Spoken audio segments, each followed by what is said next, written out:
With like so many shows coming back, is there a chance we'll see more Love someday? Oh, maybe. You know what though?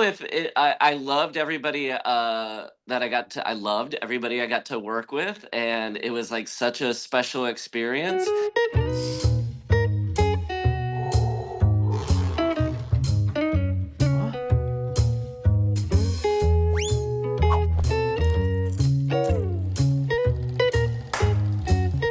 Hello, Bud. I was gonna start off this by going like, how are you? How you doing? How's your day?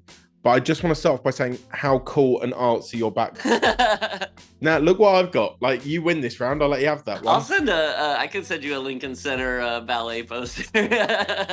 I'm so glad this was recorded because I am going to hold you to this. Well, thank you so much for hanging out with me today, Bud, to chat about Lulu Is a Rhinoceros, because it is such a warm, feel-good, adorable project, isn't it? Yeah, it's very special, isn't it? It is just so lovely. And in it, you play Finn, a pigeon.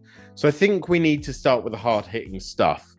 How do you think real pigeons would rate your performance? Do you think you made them proud? Well, we actually did some test groups, some focus groups with some pigeons. We got about a dozen pigeons together, and I don't want to brag, but all 12 pigeons gave what is it, feathers up? They approved. I nearly sort of like gave an impression of a pigeon like giving a thumbs up, but then I realized I'm talking to the king of pigeons. What was I thinking? Lulu's all about owning who she really is. What's something about you that no one really knows, but you'd love to shout from the rooftops? Oh, that's funny. Well, you know what? Like, based on my appearance, people will think I'm like really into like role-playing games and Dungeons and Dragons and stuff. So I think it's more of a wanting people to know that I have no clue with that stuff. I wish I did. So that's something people can know about me. I am not familiar with Dungeons and Dragons. Mate, I want that message recording on my phone just so I can play it back to people because they definitely think the same about me. Me and you, we're just one because neither of us know anything about D&D. We both love like your artwork. We're identical.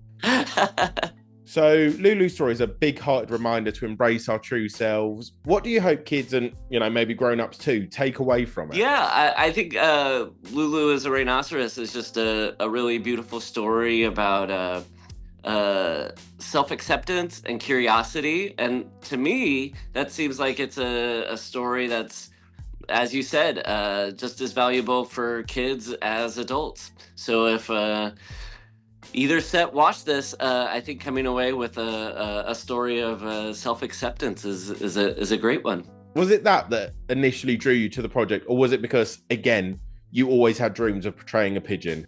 I mean, ever since I wanted to be an actor, I was like, when am I going to get to play a pigeon? So that was that was for starters. But then once I got to know the project and everybody involved, then I was like, oh, that's actually more important than wanting to portray a pigeon for the first time. It was just a nice cherry on top, wasn't it? Yes, exactly. Well, we kicked off with some hard-hitting journalism, and I want to follow up on that now.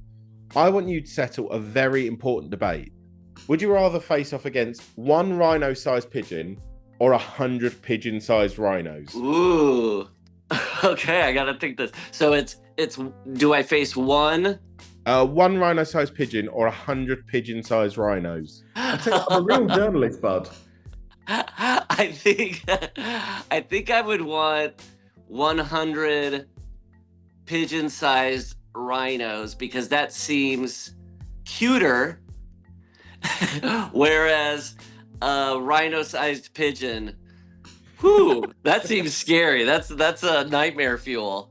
You thought this through because you could just get one big net and then you're like good against the rhinos. That's great. That's right.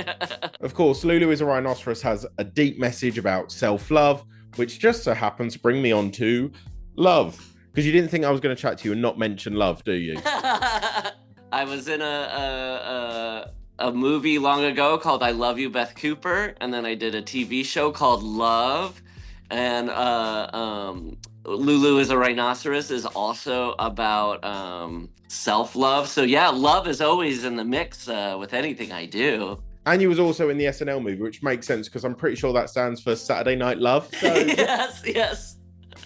It's really just one letter difference. Oh, is it? Right. See, I've always misread it as okay, it's live. I see. Right.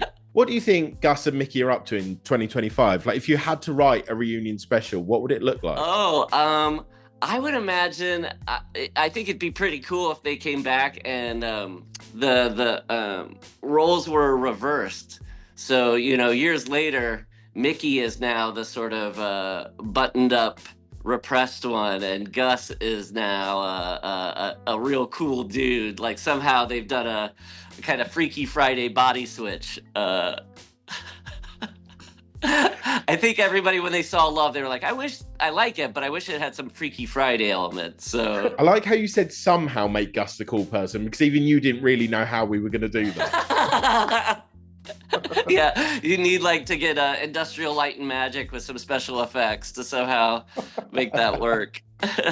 You actually said with your chest, it is more logical for you to play a talking pigeon than for you to play someone cool.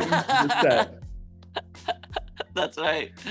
With so many shows coming back, is there a chance we'll see more Love someday? Oh, maybe. You know what though? I loved everybody I loved everybody I got to work with, and it was such a special experience. But for me, I like how it's just kind of has these 3 seasons, and it's special to the people who got to see it and chatting with them. So as much as I'd like to work with the same people again, going back to the show, I don't know. I like keeping it just sort of its special own 3-season thing. Now, if somebody wants to pay me the big bucks, I will completely sell out. All right. Let me get my money now. That is yours. Let me get it. Run those characters into the ground. Right. Since we started off with the nitty-gritty journalism, it only seems fair that we end on it too. Finn is Lulu's right-hand man / right-hand pigeon. From the world of film, TV, who is the best animal companion? Ooh, that's a good question, because there's the human with the animal sidekick. That's its own genre. I think it's called a familiar. Is that right? When somebody has their own animal. And then you're right. Then there's the world of the an animal with another animal sidekick. I think, you know what? I'm going to stick to my bird brethren and say the best one is Iago, voiced by Gilbert Gottfried. I could see him and Finn being good flying buddies. That is single-handedly the best, most on-brand answer you could have said. You got to stick up for the other birds. I actually asked Ali a similar question, but I feel sorry for her because there's no other rhino she could pick. I love that. That's true. Lulu gets to be the singular rhino in animated entertainment. Oh, but that's made it sound like I've just called you one of a million. I'm so sorry. No. I didn't take it that way, but yes. I've all of a sudden lost that art print. You're never going to send it to me now, are you? Maybe birds are just easier to draw. Rhinos are more difficult, so that's why there's the less rhinos in the cartoon world. Thank you for saving me there, for getting me out of that hole. Thank you so much for chatting to me, man. I really, really enjoyed that. Thank you, Daniel.